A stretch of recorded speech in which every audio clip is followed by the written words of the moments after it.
Look at this. They got water down here. Let's do that. You mind just tapping here?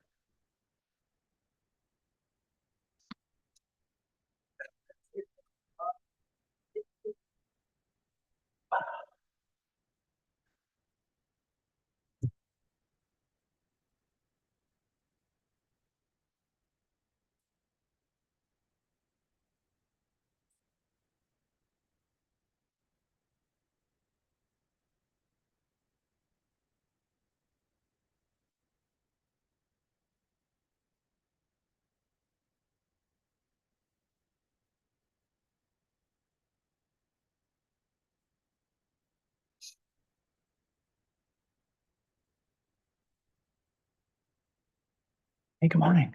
How are you? Fine. Your 100% slides or? 100%. Okay, great. This, great. Okay, Yeah, that's good. How was your evening last night? good. Yeah, yeah.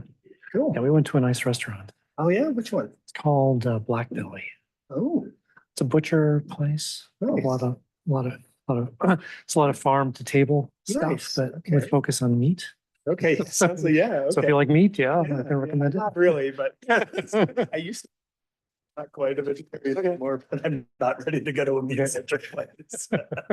Actually, the thing that made me a vegetarian when I was on the edge was someone took me to a Morton's steakhouse. Oh, yeah.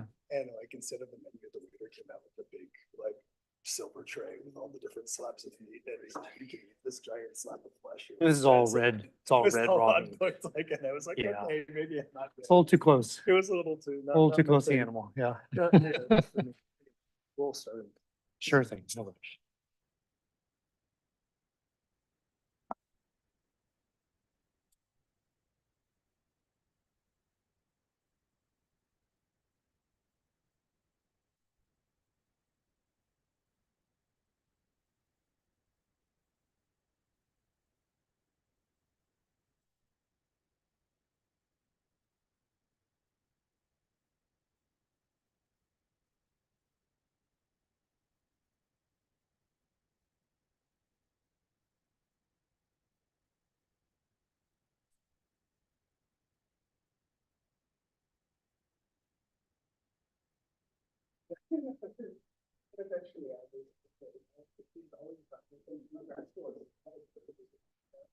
And by the time we were a postdoc together.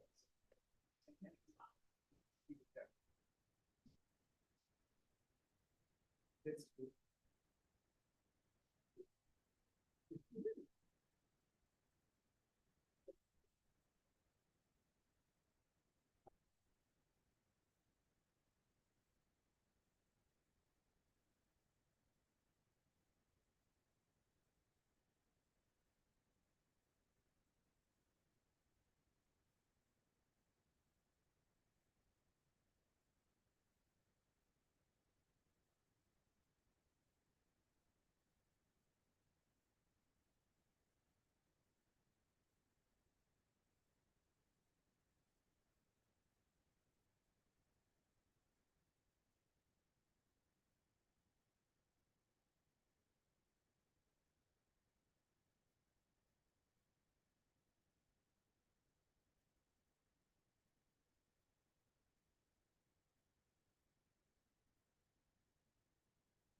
the final bonus of students, I think. Okay. Sure thing. All right, everybody, let's get started with our lecture from Professor Durian from the University of Pennsylvania, who's going to tell us about autonomous learning with metamaterials. Thanks, Eric. So it's great to be here. Good morning, everyone. So I'm an experimentalist, and I'm going to tell you about some stuff in our lab with a bunch of background. And any other experimentalists here today? If you're an experimentalist, let me hear you say lab. If you're an experimentalist, let me hear you say lab. All right. All right. So what I'm going to do is tell you about something we're calling autonomous learning metamaterials or contrastive local learning networks. And what these are systems made from identical repeat units like these right here. Okay, it's a rather complicated looking repeat unit, but we string together a bunch of them, and then we have a metamaterial, and these metamaterials do some interesting things. They do these two things. They autonomously learn, and I'm going to tell you about how all that works, okay, in a series of 3 lectures. And this is a new area for me, okay? So, you know, I usually, well, until a few years ago, I was working on mainly particulate systems, particulates and fluid systems. They have good soft matter topics, stat, phys, nonlinear physics, flow, rheology, phase behavior, lots of cool stuff, okay? And so for me, this is all new, and therefore I put together a series of lectures that I hope will be very pedagogical. It's not just a bunch of talks that I've strung together, okay? So I want to bring you all along, and I'm going to count on you to ask lots of questions. I know you're good at that. I've seen you the last couple of days, so keep up the good work and keep me, you know, keep me with you, okay? So I'm counting on you. So now, not only is this a new area for me, it's actually a new area for physics. This is a new and emerging area of physics, okay? So it's going to be a lot of fun, okay? So we're having a blast, and I hope can attract more people to the field, and the school is a great venue, I hope, for doing that, all right? So before I begin with the material, let me send out some acknowledgements, and I'll introduce you to lots of these folks as we go along. So, but in particular today, if I had to single out one person as the hero for the material that I've been involved with, it would be Naki, who Andrew introduced you to already. So keep your eyes open for Naki's contributions, which we'll get to towards the end. All right, so let's go. So here, to put it in context, let me pose maybe a straightforward physics problem, okay? And that's supposed to be a double entendre, actually, which I just realized.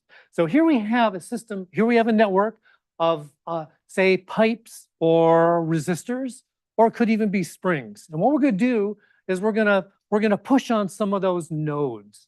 Okay, we'll call those inputs, the things in red. We're going to push on those. If it's springs, we're literally going to push on them, apply a force or impose a displacement. If it's pipes or resistors, we're going to impose a voltage or a pressure. We're going to do something like that. We're going to take the system as it is and push on it somehow, subject it to a stimulus, and ask how it responds. Okay? And if you know the behavior of each individual edge, then it's kind of if it's a large network, it's kind of involved and maybe a bit onerous, but in principle, very straightforward problem to do the forward problem of figuring out how it responds. Okay, so what happens? And let me remind you how you do that. Okay, so you might call the volt. Let's specialize the case of electrical resistors, or say imposing voltages, and therefore, as soon as we impose those voltages, currents will spring up throughout the whole network, and it'll do so in such a way to satisfy Kirchhoff's laws. And you could just write down Kirchhoff's laws and solve for all the currents, the flow, and all the voltage drops across all the edges, and therefore all the voltages on all the nodes. That's the forward problem. And it's straightforward to do that forward problem in principle, if it's a linear system. Okay, so from my point of view, that we're not going to focus in on all the nodes. We're going to focus on a subset of those that we'll call output nodes, and those are the ones that are in blue.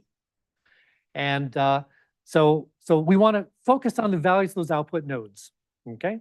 And as I said, you could do this on pen and paper on a computer, and basically you're solving Kirchhoff's laws, or you're solving an optimization problem, right?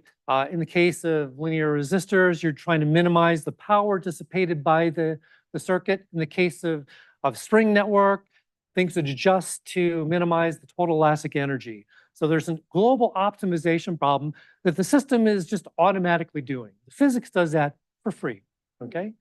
So yeah, so in the lab, the answer is just done for you automatically. And to strain the language a little bit and push it towards the direction where we're going, we would say the outputs are computed physically, okay, for free. Whereas, on pen and paper and on a computer, you've got to do some hard work, maybe particularly hard if these are nonlinear elements and the system is big, okay? So, but it's always easy in the lab because the physics does it. Thank you. All right, so that's the situation we want to have in mind, how networks respond to stimuli with some jargon. All right, so what you could say is what you've got here is an analog physical computer if the output nodes represent the answer to some problem, right? So there's an input-output relation. You've imposed some inputs and you get some outputs, and maybe that's the answer to a question. Okay, so in that case, this would be an analog computer, and you might call this a physical neural network. Okay, and some example things you could do with it are Andrea introduced this concept yesterday, allostery, where there's just a sort of a one-to-one input-output relations. If we impose this particular set of values on the inputs, we want this particular set of values on the outputs. That's sort of a one-to-one mapping. You can make it more complicated. You can make the outputs to be a desired linear combination of the inputs. Or if you have nonlinear elements, a nonlinear function of the, desired nonlinear function of the outputs. You could do things like matrix multiplication. You could do things like classification. This is a machine learning-like thing. So, right, you take an image, you digitize it, you've got some grayscale pixel data, you feed that into the nodes, input nodes, and you use the output nodes to tell you whether you're looking at whether that data represents a picture of a dog or a cat, for example. Okay, so those are different kinds of tasks you can do, but obviously, if you just grab a network at random, it's not going to have answered anything. Those is a big if. You got to train it, and that's what we're about. How to train these things, okay, to do what you want, okay, and in other words, how do we adjust the parameters of the learning degrees of freedom? So there's some more jargon, okay?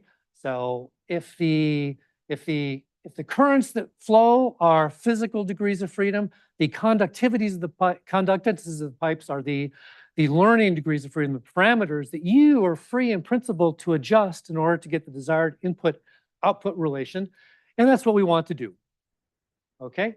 And how are you going to do that? I want to point out that this is also an optimization problem. And in principle, it's a lot harder. It's an inverse problem. So in principle, it's a lot harder.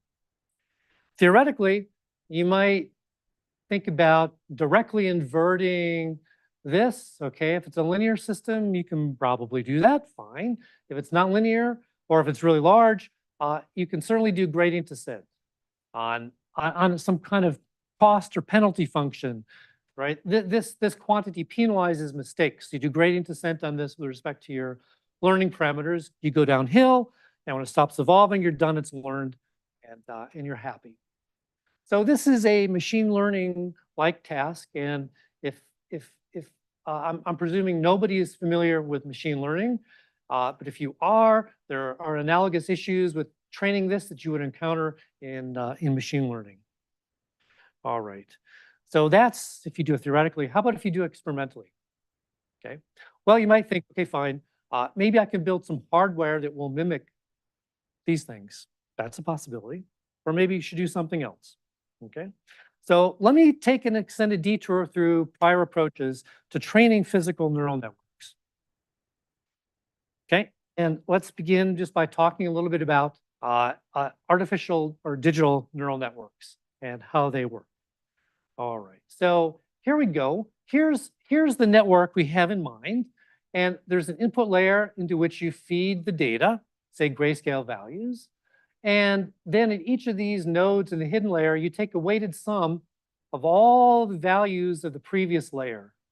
That's what these little lines or neurons are supposed to represent. And you sum them up here, and there's some some nonlinearity that you can impose on this also, which is important. And then you do that, propagate it through layer at a time until you finally get down to a couple outputs and say you want it to be 1 if it's a dog, you want this one to be 1 if it's a cat, and 0 otherwise. So that's the classification problem. So what you do is you take some pictures and you use to train. So you know the answers. You input this, you impose the answers, and you sort of work backwards with an algorithm called backpropagation, which will effectively implement gradient descent on the penalty for mistakes, and use lots of computer power to do that. And you can train these things. And literally, this is how something like ChatGPT is trained. Literally, this is how it works. Okay. So what I want to emphasize is a couple of things. One, the adjustment of each neuron is done with global information. I cannot adjust this neuron without knowing the values of all the other neurons in the layer. And I think also the values of the nodes. Okay, so you can't just do it by seeing how you feel and how you talk to your neighbors. It requires global information to do that. So it's global. The adjustment is global. And because of that, it requires lots and lots of memory and computer power. If you want to think about this neural network as an artificial brain, right? Digital neural network, this is the brain. This brain requires a huge brain to train it. Also requires the brain to use it, okay? So, and because of that, the amount of computer power that you need in external memory grows pretty significantly with system size. So for example, one of the first neural networks to make a big splash was AlphaGo, which could play and actually invent new strategies for playing Go. Had 12 layers, a bunch of stuff, and it cost like $25 million to construct and run. Okay, ChatGPT is even bigger. Okay, it's got 175 billion learning parameters in it. It's enormous. It's actually got more learning parameters. Well, it's got more learning parameters than our brain has neurons. Okay, so these are big systems. They require extensive computer power and memory in order to run them. Okay, so how about then here's something you can do with that technology is you can take a physical neural network. For example, this is called a crossbar array. So you apply voltages on these nodes, and these whole bars then are at that same voltage. And what comes out is a current down here. So these are the input nodes, these are the output nodes. And the learning degrees of freedom are the conductances of these little yellow columns that connect them. And these are memristors, and you can zap them with some current, and you can change their conductances. Okay, so these are memristor arrays, and there's a lot of materials research on designing new memristive materials and building up this thing. And people do this. This is a big deal. And people can make these things like, I think, a typical large size for memristor array these days is 256 by 256. Okay, so it's pretty big, bigger than anything I built. Okay, but it's actually teeny tiny in comparison to AI applications. So this has still got a long ways to go. And part of the reason why is because they're trained using a hybrid method. These are trained using backprop. So you use the backpropagation algorithm externally on a simulation model, and then feed in the answers to this, and then just package it and go. Okay, and so this is a powerful method, and it can even be applied to things that don't, on the face of it, look like networks. So here's a cool paper from Peter McMahon, his group, Logan Wright, who's now got a lab at Yale, and they've done this, and they made it deep. Actually, they have networks that are composed of just nonlinear devices, mechanical, optical, or electronic, and they stack them one after another. So here are their layers. And they can train these things with backprop to do things like recognize digits. Okay, so it's a powerful method for sure. And people are even working hard to figure out ways to do backprop in situ. So building literally hardware into the system that can implement the backpropagation algorithm. Some people have actually done that, I think. Frankly, I have a hard time digesting some of this work. Xiaoming is a condensed matter theorist who's getting in this area, and she has a scheme for doing this. So here's a theory paper. Some of these are theory, some of these are experiments, and some of these I can't tell. Okay. All right, so that's one way, that's one approach, is a hybrid approach to training these things, externally using backprop. Oh yes, please. The concept there is that sort of like computer brick man stuff, there was a computer that was, doing a bunch of calculations, adjusting all the parameters, but in this in situ thing, somehow there's hardware built in. Exactly right. Yeah, exactly right. Somehow it's Could be. Yes, the jury's out on that. I mean, the only one I know that I think has done that is Peter Lvovsky with an optical system, and he said it's an absolute nightmare even to make teeny tiny systems. So it's hard. It's a really hard problem. Maybe Xiaoming's approach will make it easier, So this is an active area of research that I don't really know about. All right.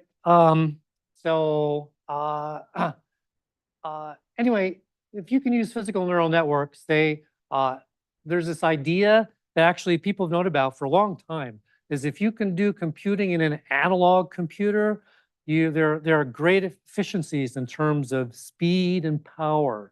Okay, so an analog approach, bypassing the so-called von Neumann bottleneck, is a cool thing. Okay, and so we've got a lot of candidates for neural networks, and to date, they've been trained primarily with backprop, and this approach is pretty hard to scale up to big systems, okay? And part of the reason why, as I'm trying to lead up to, is this top-down idea that you've got an external agent that is imposing the learning from above, with lots of memory and power and computer power from on the outside. That's one reason. Another couple of reasons are when you do this, okay, you've got to have a simulation model for your system, and maybe your simulation model isn't exactly right. Okay, and errors can accrue, especially as you make the system bigger and bigger. Another thing is that you need to feed in the answer externally, so you've got to have all this ability to read write to the edges. And like in the case of memristors, you zap it with some current to try to change the connectivity, and you don't necessarily get the connectivity change you want because it's a nonlinear activated process. Okay, so it's actually hard, even if you know what learning you want to impose, it's hard to do that. Okay, so this is hard. Okay, but it's super cool, and there's a lot of work going on in this. But let's stop our discussion with this and think about maybe if there are some lessons we can learn from real neuron networks. Okay, so let's look at the human brain. So here it is, at a macro scale, going down to individual neurons through which these pulses can work. So this is sort of a hybrid analog digital thing. There's a voltage with a spike, and they're amazing things. In our brain, we've got nearly 1 trillion neurons, and like 100 times more, or maybe 1,000 times more connections. So these are super highly connected systems, right? The ends have all these little dendrites that are connected to other neurons. So it's highly, highly connected. And the way it learns is I think twofold. I'm no neuroscientist, so take this with a grain of salt. Is by one, changing the thickness of this myelin sheath that controls the conductance of that neuron. So the conductance of the neuron, if you learn something and you want spikes to move more easily through this, you can increase the thickness of this. That's one thing you can do. The other thing you can do is you can change the way you connect to your neighboring neurons, and that's the so-called Hebbian rule for learning that you may have heard about. If two neurons fire at the same time, they wire together. If you fire together, you wire together. That's the thing. That's Hebbian learning. And the point is, this is a local learning rule. this brain does not have a brain telling it how to learn. It learns in situ using some rule that I can't tell you much more about than I already did, right? But it's based on local information. A neuron changes based on what it experiences under different conditions. It does not have any kind of global knowledge of what neurons are doing throughout the brain. It's purely local. So that's one lesson to learn, potentially. Another lesson to learn, potentially, is that it's highly connected. All right. So let's just contrast them again briefly. So I think we know that which of these is more capable. Okay. Our ChatGPT is amazing, but not as amazing as our brain. Okay. So here, system learns, it's imposed top down. Learning is imposed from the top down, whereas here, learning emerges from the bottom up using local rules. This guy can do, it can multitask, but you got to train it for all the tasks. And if you want to train to do something else, you got to start all over again, right? And still, the range of tasks is still relatively narrow, whereas our brain does all these amazing things, okay, all at once. These things can be fragile. If you damage them, hey, I didn't mention this too. If you try to build hardware versions of these, they're very susceptible to manufacturing errors. And, that gives people headaches. They have to build in all kinds of redundancies to that. So these guys are fragile, whereas our brains are not. You can have significant brain damage and your brain will still do a lot of very high level functions. You can even, remove a lobe and not die, not just not die, but still function at a high level. So they're very robust to damage and they're very energy efficient. So our body runs on about 100 watts power, okay? That's a good number. I think everybody ought to know, right? We're a 100-watt light bulb. Of course, our energy usage is 100 times more, right? To power our lives. But of that 100 watts, about a fifth of that is devoted to running the brain. So 20 watts. Compare that with what it takes to run ChatGPT. This guy takes an enormous amount of energy. Okay, 20 watts is about 1,700 kilojoules per day. Compare that to how much it takes to generate one image with ChatGPT. Okay, so these are energy hogs, and you probably know that big data centers are sucking up a lot of energy, and big data centers, they dump their excess heat into rivers to cool them. They want to build power plants next door. This is becoming a huge problem. Is the energy consumption of artificial intelligence. And if we could build physical versions and take advantage of the analog approach to doing computation, we could potentially cut that down. So that's part of the motivation for this whole area. All right, good. Good question. Thank you.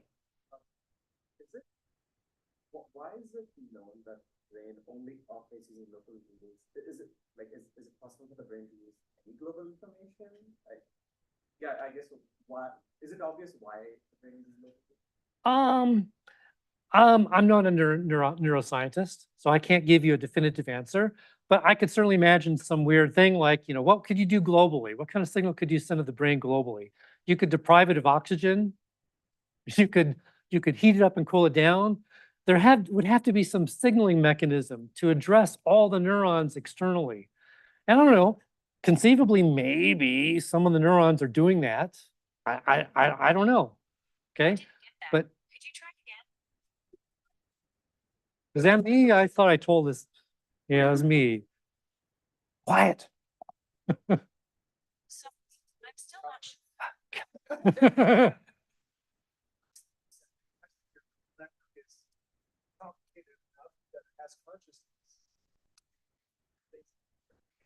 I study, and I have a strategy for studying. And maybe one could say that that's a global process. That's more philosophical, practical. Could be. But anyway, the neurologists, you talk to them and, if it fires together, it wires together. This Hebbian learning rule is what they really think is the game. Maybe they're not right. What do I know? Okay. But people that know about this have actually gone to town. Oh, sorry, I'm sorry, I didn't see you again. Yes, thank you. Isn't every right? Like that brain is so that we do that. Thank you very much. So she says, aren't all these advantages, don't they flow from the fact that the learning is done locally? And I think the answer is yes. So that's a really important point. That plus the high connectivity, I think, is the magic of the brain that makes it all so powerful and energy efficient. It's locality and connectivity. It's those two things in tandem. And people have tried to harness that by building hardware versions of the brain. So there's a field actually of neuromorphic computing, and this term is so overused as to be almost meaningless, but there's one branch of neuromorphic computing which literally tries to make spiking neurons that do exactly what they do in your brain.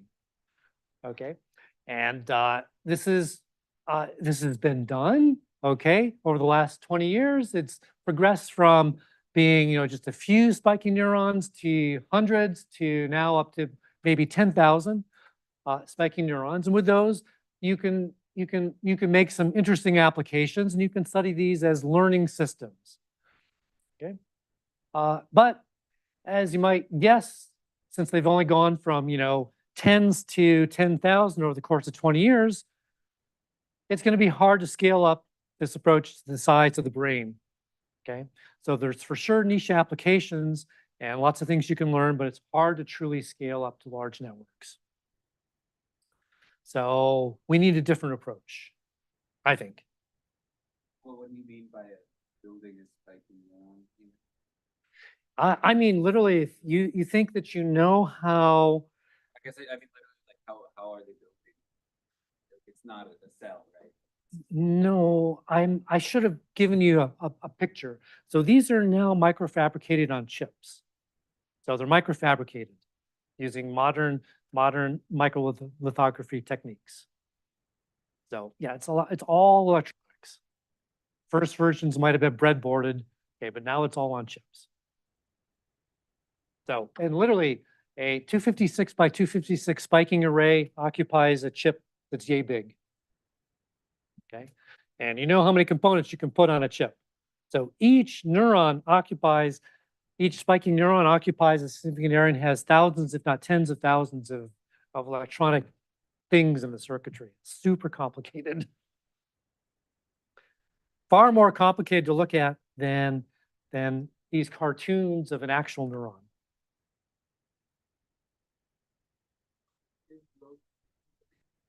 Which slide? The next.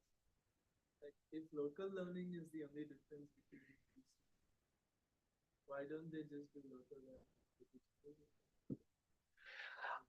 Yes. So can they do that? Okay, can they do that? So you got to have a prescription for doing it. And the thing is, with gradient descent, it requires global information. So to develop a local learning rule for an artificial neural network is a tall order. People have not done that, right? So the in situ backprop is based on global information still. So it's a tall order. It would be a good goal, but that's a tall order. And you've really teed me up. We want to do that. Okay, we want to develop a local learning rule. And that's what we're going to try to do next. Okay, so that's what I'm going to shift gears to next. Okay, so that's a lot of context. Okay, and good to go? Okay, awesome. So let's return to this physical neural network and think about developing a local learning rule for it. Okay, and in other words, how are we going to adjust the conductances of these pipes, or the conductances of these edges, or the stiffnesses or rest lengths of these springs? Okay, and we're going to do it based on a contrast in behavior. We're going to develop a contrastive learning rule. It's going to contrast the behavior under two sets of conditions. One, we're going to call free, and the free case is when you just impose the outputs and you read you impose the inputs and you simply read the outputs. You let the outputs be free. You let them float and do what they want to do. Contrast that behavior with the clamp case. And the clamp case is, clamping is something that you do when the system is not yet trained. And what we're going to do is we're going to impose the answers on the output nodes. So this is during the training phase. So like with the artificial neural networks, this is a so-called supervised algorithm where you show it training data and there's a penalty based on mistakes. You look at the outputs and you see if the outputs are wrong, and you do something about it. Here, the thing you do about it is you impose, if this has the wrong voltage, we're going to drag it to closer to the right voltage. We're going to clamp it to the right voltage, for example. And if we do that, we've got different currents flowing through the system, different behaviors, and we'll contrast the behavior of the network under these two sets of boundary conditions. This is like spirit. You feel like it almost sounds like back propagation, like you're starting from the answer and moving back. Like I know the words are Yep. completely different, but it somehow it's So I'll get to a version where people call it equilibrium propagation, and they're going to make an analogy to back propagation. Yeah, but it's really kind of different. Yeah.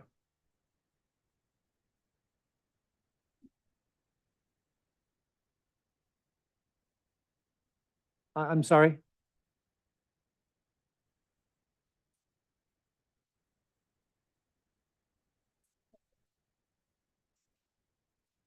Yeah.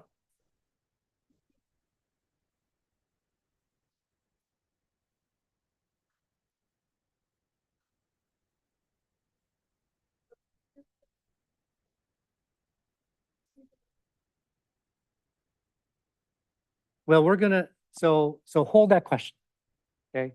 And the answer is because we're going to develop the rules by actually contrasting the behavior, the local behavior under these two conditions. So hold that thought. We'll get there. Yes. To clarify, you applied the same input in both cases. So you've done the same thing to the inputs, but you're doing different things to the outputs. All right. And the goal then is if we're successful, then learning will have emerged from the bottom up as opposed to being imposed from the top down. And that's how we want to get our functionality. Okay, so let's see if we can do this. So this is where we're trying to go. And this got a shot in the arm from this paper, 2017, called Equilibrium Propagation. And they did this, what did they do? So for voltage inputs, they would inject a current into the outputs that's in small proportion to the error. So in training of artificial neural networks is done in phases. So there's a forward phase where you feed in the information, then there's a back phase, the back propagation where you adjust things. So there's forwards and backwards. And they want to say that there's also two phases here. Instead of a forward pass, we just do free conditions. Instead of the backwards pass, we do the clamped conditions. And they're going to clamp it weakly. And apparently this is sort of their big innovation, is to impose a weakly clamped phase. So you just sort of nudge it a little bit towards the right answer, as opposed to clamping it to the exact answer. In that case, it's called contrastive Hebbian learning. But if you weakly clamp it, then they've proven that this is identical to doing global gradient descent on some kind of cost function. So they mathematically prove that this weak clamping maps on, you're doing something to optimize the global contrast function. So that's cool. And then along came Andrea and her postdoc Naki, who invented a related learning rule that they call coupled learning. And coupled learning is the one that I want to tell you about in detail. That's the one that we're ultimately going to implement in the lab. So this is the heart and soul of today's lecture is the notion of coupled learning. And Naki, as I said, is the hero of the story. So here's a picture then of the conditions. We'll just say it again. So under free, we're going to apply the inputs, and we're going to read the outputs. Under clamped, we're going to apply the same inputs, and we're going to also clamp the outputs closer to what we want. And here's a little equation for how you do that. So the clamped voltage we're going to inject is equal to what we read over here plus a little nudge towards what we want. And if 8 is equal to 1, then we're all the way there. If 8 is equal to 0, we haven't done anything. So eta is a, Naki calls it a hyperparameter. You pick that from 0 to 1.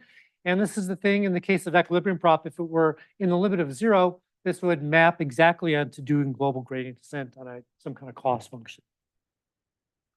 Okay, so that's where we're going to go. And let me just talk through a little bit of jargon again. So the learning degrees of freedom in this case are the conductances of the edges.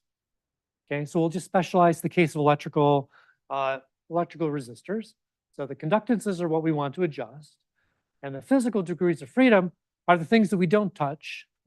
These are the things that physics computes for free. So physics is doing a lot of work for us just by adjusting all of these physical degrees of freedom.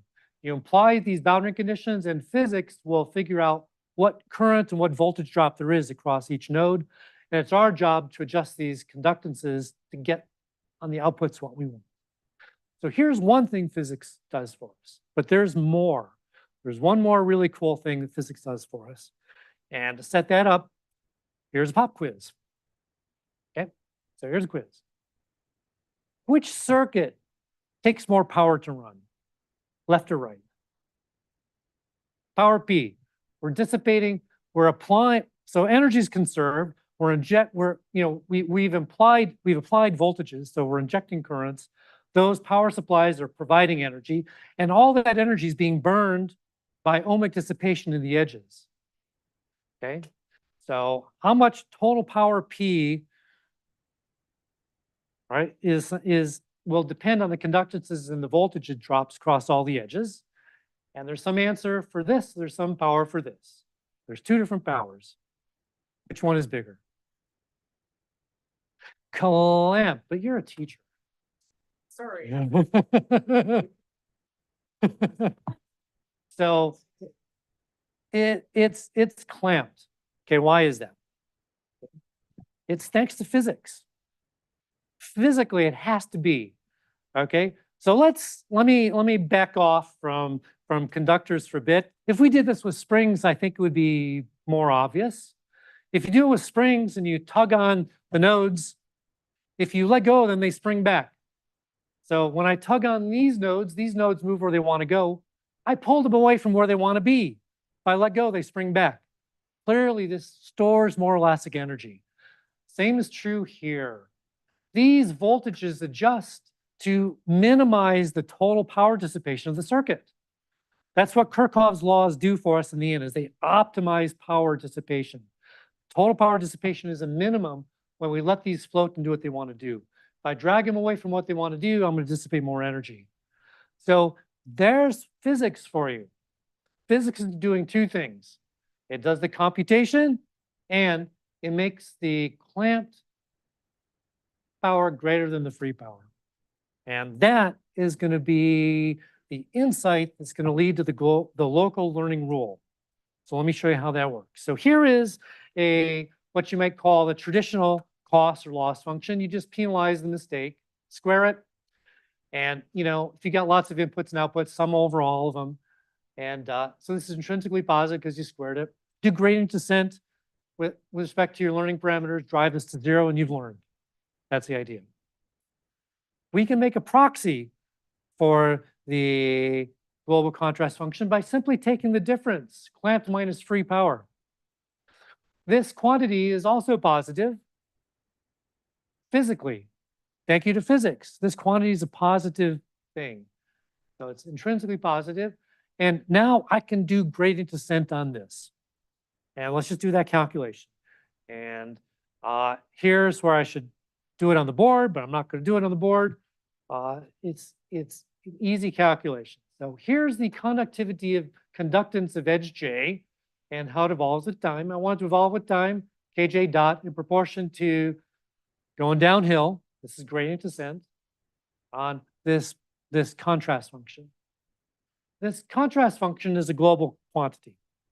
To get the power in both states, you have to sum over the power dissipated in each edge, which is V squared over R, or if you like, V squared times conductance. Okay, so we're going to sum over all the edges.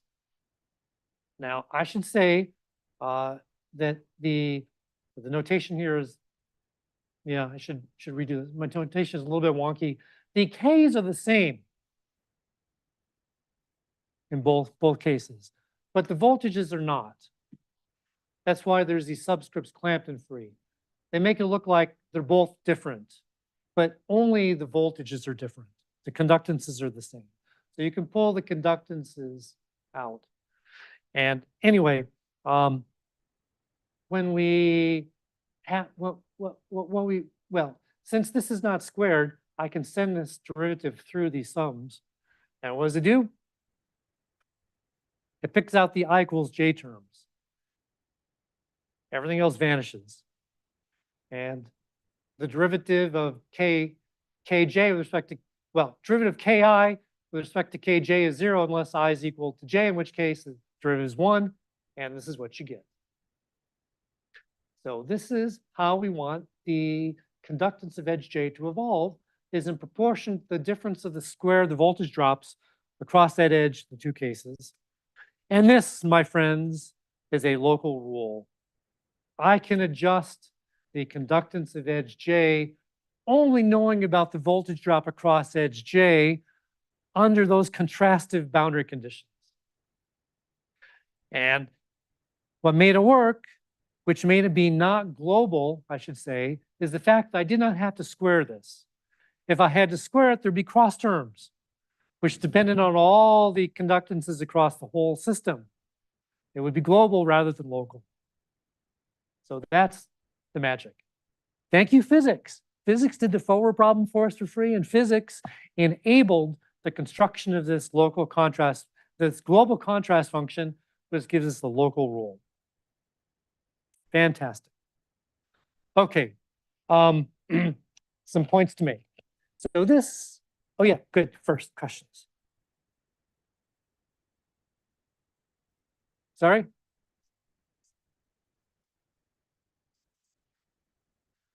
Well, physically, you know, the power is IV, right? So it just comes from that. So if you have a different system, you will have a different energy functional. So you could have an energy function that depended on some other power of the voltage. For example, you could have a nonlinear element. So the voltage drop was, say, you know, proportional to, you know, current squared or something. You'd have a different power voltage in this equation. So this can be generalized, and this, you know, so the idea is very generalizable, and the specific answer will depend on the specifics of your system.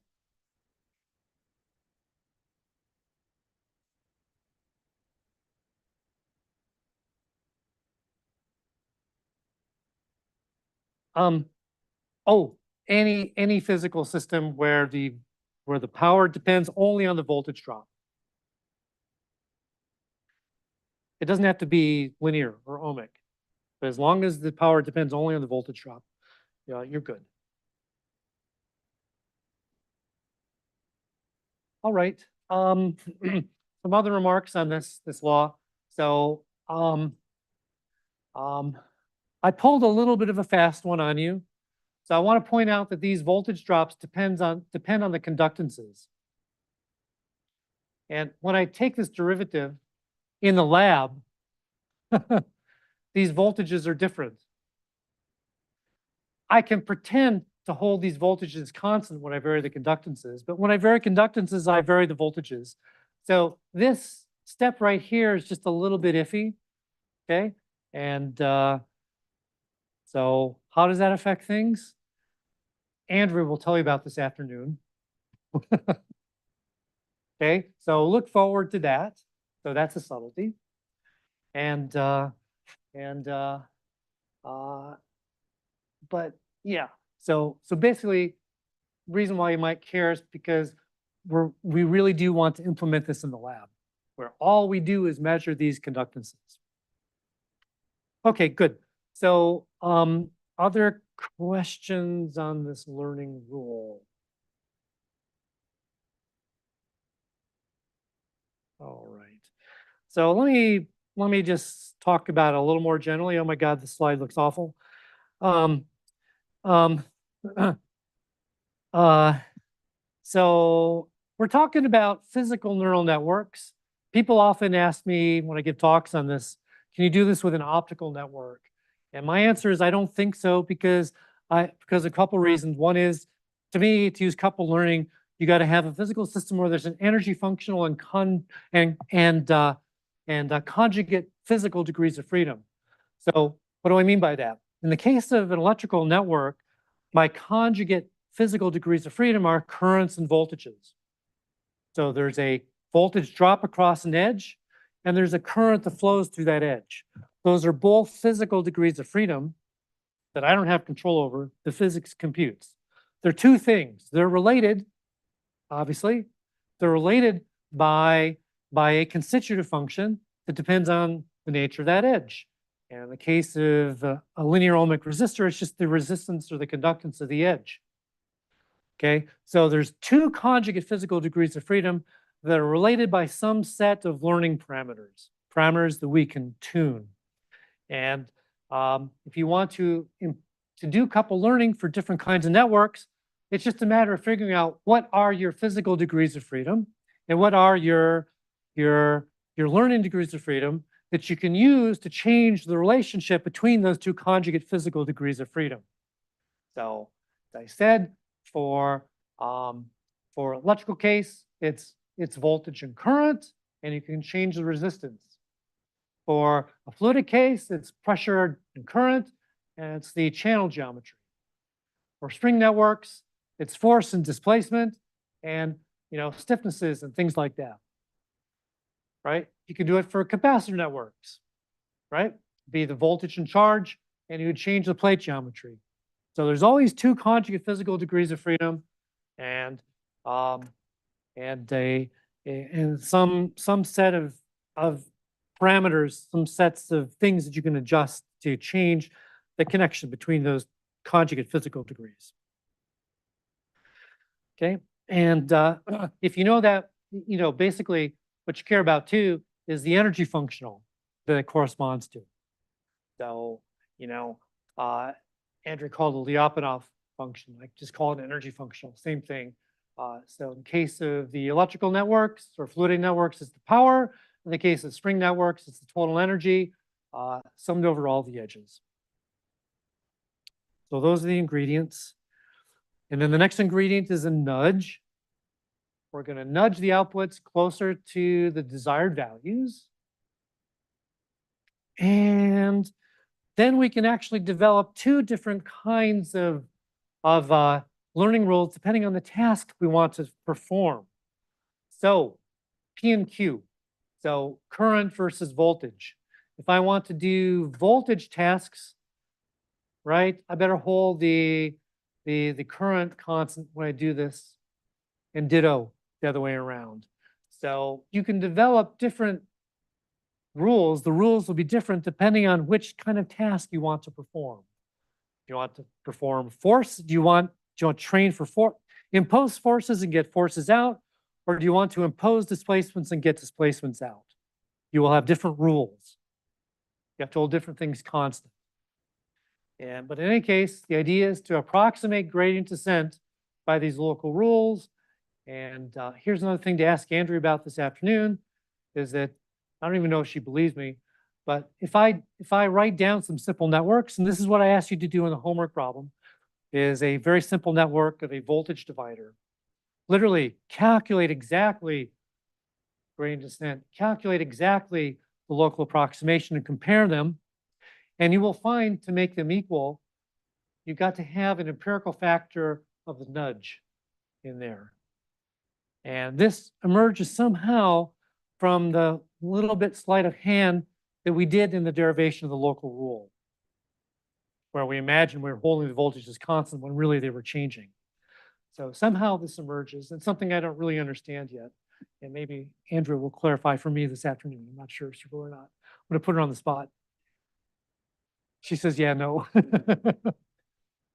So anyway, this is one thing you will see in one of the homework problems, I guess. And you will also do these different learning rules for different kinds of systems here. So maybe this slide will help you with the homework problems. All right, good. So that's that. And here's the terminology again. So what you really care about in the end is getting the desired output. So this is really the coin of the realm. You got to minimize this thing. And going downhill, gradient descent on this might be the best approach to doing that, especially if it's very, very over parameterized. You won't get hung up in local minima. So doing gradient descent on this is kind of what you want to do in the over parameterized regime. And we're taking this as a proxy. And the question then is going to be, how well does gradient descent on this map on to gradient descent on, well, how well does gradient descent on one map onto gradient descent in the other? And you will also explore this for the voltage divider in the homework problem. Okay. And I didn't put this in there, but you can do things well. Anyway, there are ways to quantify that. Think about how one projects on the other and so forth, but you'll just look at the answers and just eyeball it. All right, good. So, so let's now compare this with other learning rules. And equilibrium propagation came first. I frankly still don't understand their paper, but the really, as I understand it, the main difference is that they do the nudge with current injection in proportion to the difference between the desired and free voltages, where we do in coupled learning the nudges based on voltages. So we don't inject current, we clamp voltages. The difference is the nudge. So there's one comparison. So ECPROP in this sense is really not so different from coupled learning. There are other learning rules you may have heard about that this is related to. Here's another one. It's called directed aging. So what you might want to do is clamp the behavior and just go downhill in this. And Andrea and Sid and Nagel and Sid's graduate student, now professor at Syracuse, Nidhi Pashin, have done this. So you take, say, a network and you want to train it to have a negative Poisson ratio. So what you do is you clamp it and hold it in the desired response and let it age. So really in that case, the system is doing gradient descent on the clamped power. So drop the free and you get this. So directed aging is related to coupled learning, but coupled learning is a much more powerful tool. With this, you can learn coarser, more global responses of the system. With coupled learning, you can learn detailed functionality. You can really address the behavior of individual input, the behavior of output nodes to input nodes. You can make a much more detailed sets of behaviors you can learn than with directed aging.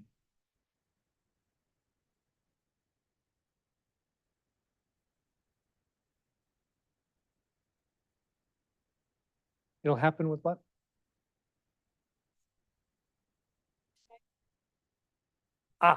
So the question is, if you do this clamping in the case of directed aging, how long do you have to clamp? And the answer is you have to clamp it as long as it takes for aging to happen in the material. So for example, it could be a polymer and you've strained it past the yield point or just below the yield point and it has to slowly relax. There's some glassy dynamics. So maybe you heat it up to a point that it could age pretty quickly and then you cool it down to quench the behavior afterwards. So the answer is very materials dependent. And that's part of the art of doing the directed aging, is to know how to clamp it and for how long. how to keep it from then aging after you've trained it. That would be the part of the art of that. It's a good question. There's another variant that I'll tell you about tomorrow, where we inject some regularization. So we have a slight variation. We're going to add just a little bit of free power to the contrast function. So now we want to minimize both the difference between free and clamped as well as the free power. And we'll see that there's a trade-off. You can learn low power solutions with this at the expense of, maybe not achieving the goal quite as precisely. So there's a trade-off. You can learn low power at the expense of good learning. Okay, so that'll be coming next lecture. And there are other local learning rules that you can think about making. So this is now a field. Okay, can you construct other alternative learning rules that map more precisely onto global gradient descent, which can also be implemented in the lab? So this is an area. This is an active field of research, and I'll highlight 3 papers in this regard, 2 of which are by one of your fellow students. Vidyesh, are you here? I saw Vidyesh was on the list. Okay, so Vidyesh has got some papers with Jen Schwartz, okay, with other local learning rules where he does other interesting, cool things to the network, like propagates through the network, not just, say, current, or not just flow, but also let something diffuse through the network. So there's 2 things that propagate. There's 2 physical things that propagate through the network independently, and you can adjust one versus the other. You can build a contrast based on that. Or you can do some tricks with frequency. So you do an AC/DC thing. Okay? And Arvind Murugan and his student Martin Falk have also come up with other things that you can do. Okay? So this is an area. Okay? And so it's ripe for research. So that's all I want to say on it. Can you give some intuition for why like the aging in the spring? So yeah, in the case, well, yeah, to me, it's easy to imagine. Okay, because I can't simply address the outputs. Well, it's not as easy to address the outputs in this scheme with directed aging. And the other thing is that you're relying on the plasticity of the system. So if the system is going to age, well, it's also going to age once you remove the clamping. So the system can then do other things. So Andrea can tell you more about this. This is a field of research she's worked on extensively, and they've tried to use directed aging to tune in complicated behaviors, and it just hasn't worked. Maybe you've got some more intuition you can convey on that I'm not getting across.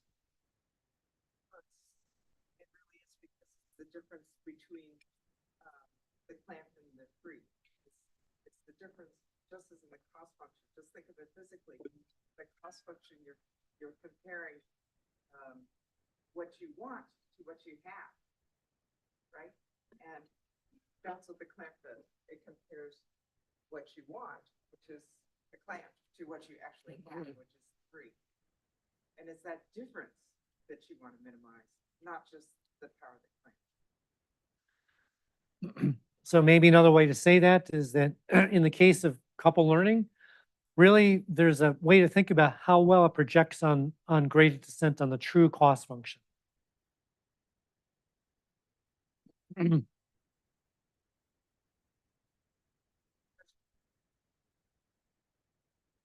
Oh, sorry. Like in my understanding of like traditional neural networks, there's sort of multiple steps. So you kind of, readjust and then you like let it relax and you readjust again. Is this process done in multiple steps or is it just one? Good question. So I will show you how we do it 2 ways.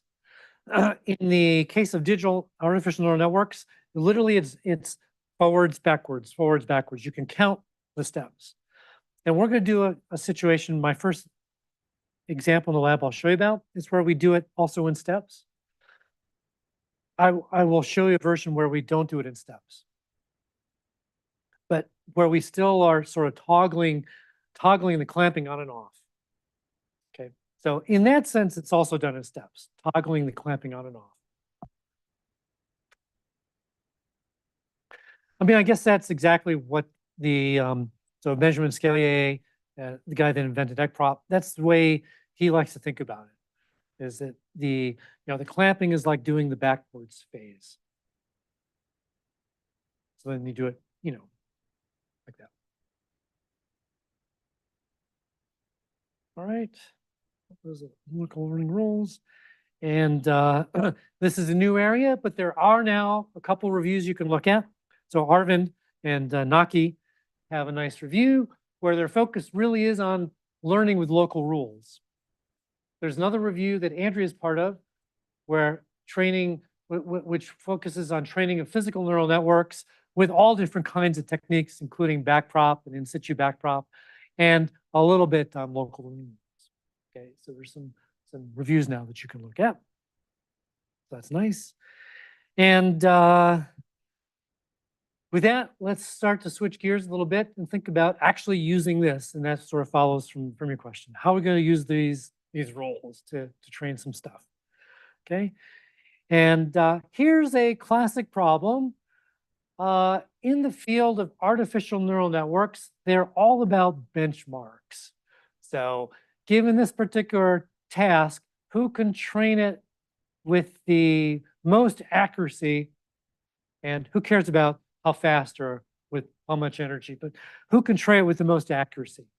So they're all about benchmarks. And the smallest data set that I think computer scientists, data scientists take seriously for benchmarking is the so-called MNIST data set. And here's a subset of that. What it is just a bunch of handwritten digits. So I don't know if they actually got 70,000 people to write 0 through 9.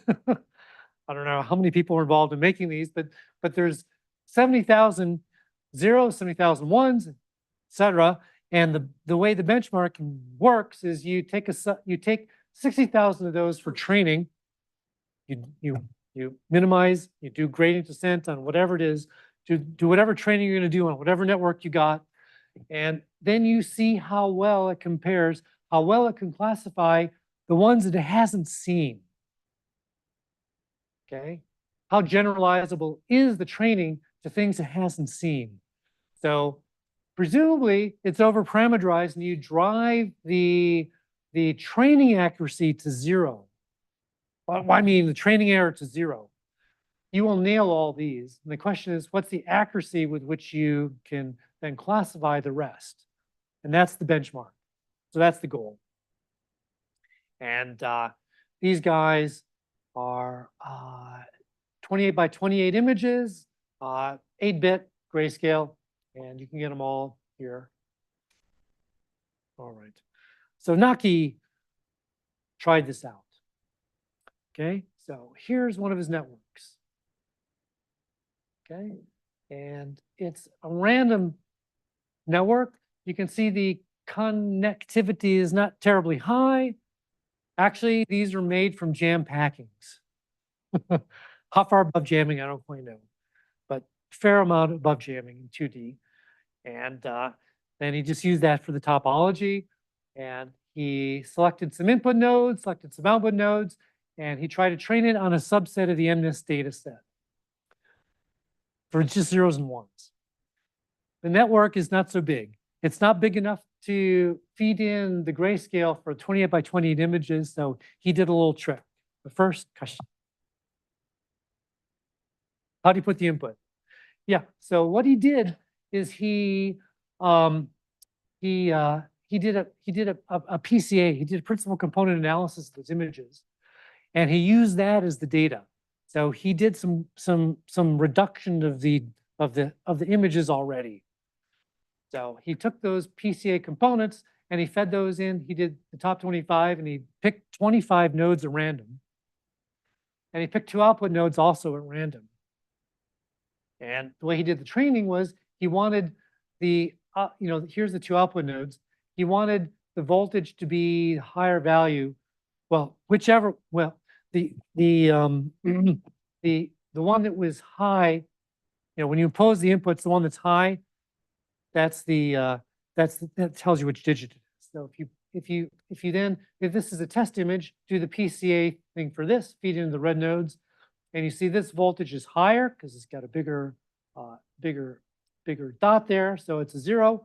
You feed in this one, this dot is bigger than this one, so it's a 1. So that's how he trained it. If you will, that's how he programmed it. And this is a great question. How do you program these networks?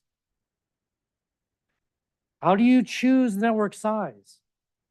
How do you choose the input nodes? How do you choose the output nodes? How do you treat the data? These are open questions, okay? We don't know how to optimize. These things are not optimized yet, okay? So programming these physical neural networks is also an important area of research, okay? But there we go.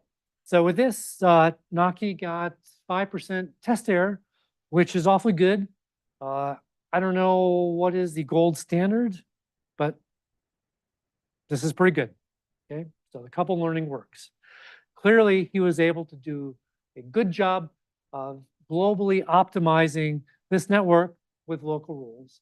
And these pictures are kind of fun to look at. So in this one, he shaded them according to the conductances of the edges. And you can see it likes to lower the conductances around the output nodes, except for one. So you sort of cut off the conductance path, the current path that could flow between these two nodes. They're kind of isolated. You want to isolate them between nodes that are close by, and so forth. And, anyway, this sort of harkens to one of the themes of Andrea's talks is how can you look at these networks and know what it's learned? What's the signature of learning? How does learning emerge? Can you watch the way these conductances evolve and learn something about the learning process? What are the dynamics of learning as an emergent process? So this harkens to that. Also, cool area to look at. All right. So this is all well and good, okay? But let me emphasize that the couple learning rule and the whole idea of doing it in the first place is so that you can build this in the lab. Naki had to use a computer to solve Kirchhoff's laws. And of course, he had to do some pre-processing the data. So there's a lot of CPU power involved in his implementation, and we want to get away from that. We want to do this all in the lab. Okay? And only if you can do it in the lab is it going to be worthwhile in the end. Couple learning is not going to compete with backprop on an artificial neural network. It's not going to do it. Backprop, couple learning, all these alternatives, the reason for existence is solely, purely, so it can be built in the lab. Okay, so if you're an experimentalist, let me hear you say lab. It's got to be in the lab. And that's where we're going to go tomorrow. We're going to try to figure out how we can implement this. And tune in. And in the meantime, think about maybe how you would do it. And with that, I will stop now and see if there are any more questions.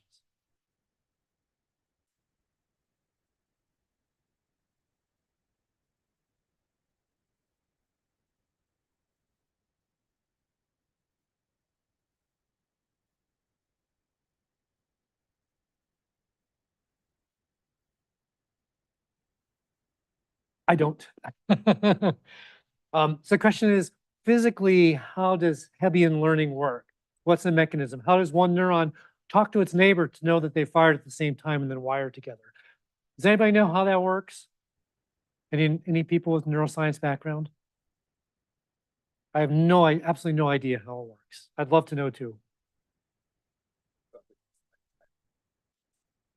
Isn't that just a phrase for what the process is? I think that's just a phrase for the process. But physically, how does it work? Love to know. Sorry, wrong guy. We're gonna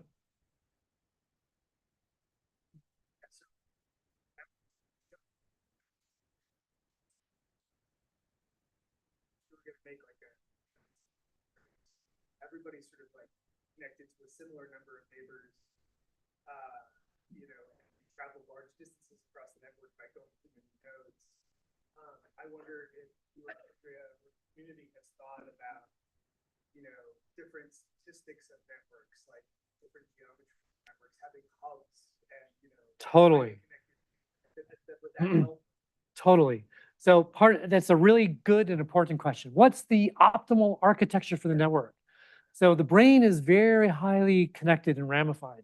There are long-range connections and short-range connections. There's this whole thing. It's recurrent in a very specific way. And we have not touched that hardly at all. So Andrea has simulated square networks, triangular networks. I don't think yet networks with long-range connections, but you can make these hierarchical networks that presumably are going to have a big advantage. With the approach that you're going to tell us about next time, do you think you could implement long-range? Absolutely. Easy peasy. And even like with the crossbar arrays, could have very high connectivity. Exactly. The crossbar array is literally fully connected. It has every node's connected, every node in the crossbar array. Yeah. But let me say that the open-ended problem that I assigned was precisely that, to look at network architecture and play around with that.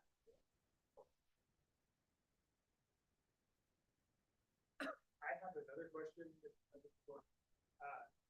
You talked about memristors. Could you just tell us what they are? I mean, this is sort of not really the topic, but I was sort of. Yes. So I am not expert in this at all, but I think of it as a sort of a two-phase material. It's usually some kind of oxide, metal oxide, and it's got some ramified structure of domains. And when you zap it with the current, it's like these fingers will grow, apply a voltage in the other direction, they retract. And you can make them sort of connect across the electrodes to which it's connected to. So when you zap it with current, you're changing the internal domain structure in some funny way. It changes its total conductance. It's a tunable resistor. Yeah.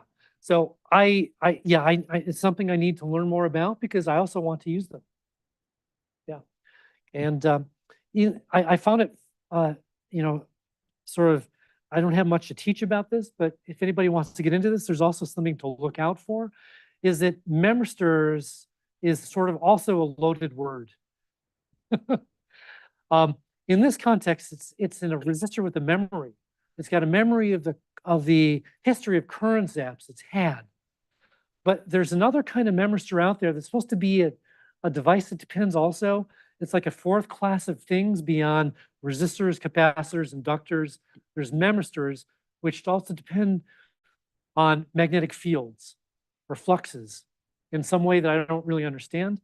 But it's supposed to be a fourth kind of fundamental electrical device. And these are not those. So there's two kinds of memristors. And the kinds we're talking about are ones which have a memory of their being zapped or something, change their. So it's a particular kind of variable resistor. It's got memory of it, of the way it's been mistreated. You mentioned you had to solve like Kirchhoff's law on the computer. Why does the network just automatically not update the current? In the laboratory it does. Yeah, but not in silico. Like an intuition for a while. In the what? Oh, is there intuition for why it looks like this? Good question. Yeah, really good question. Andrea maybe can tell you more about that, but I think it's important. You don't want these output nodes, you want them to see all the input nodes. So you want to sever the bridge between this guy and this, for sure. Because if you don't, I should say this has periodic boundary conditions. So, right, this node can feel these through these other conductance paths. But you want to sever from, currents from flowing here very strongly. So that's about the only intuition I have for this particular result, okay? Is you don't, you want to isolate things a little bit, but not too much. Maybe Andrew can say more. I don't know. Yeah, I'll talk more about a different example that's much easier to understand.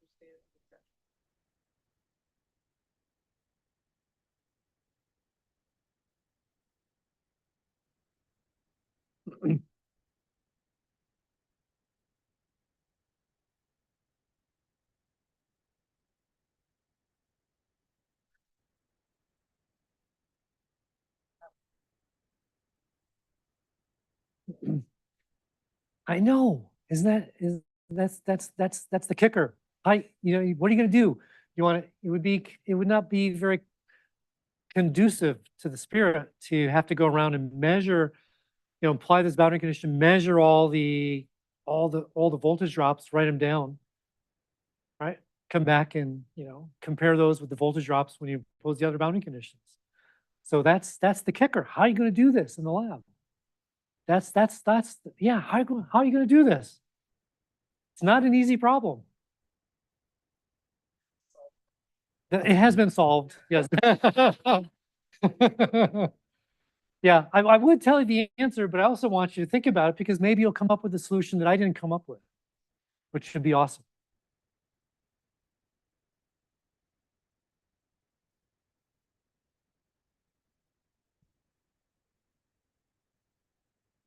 All right, let's get some coffee.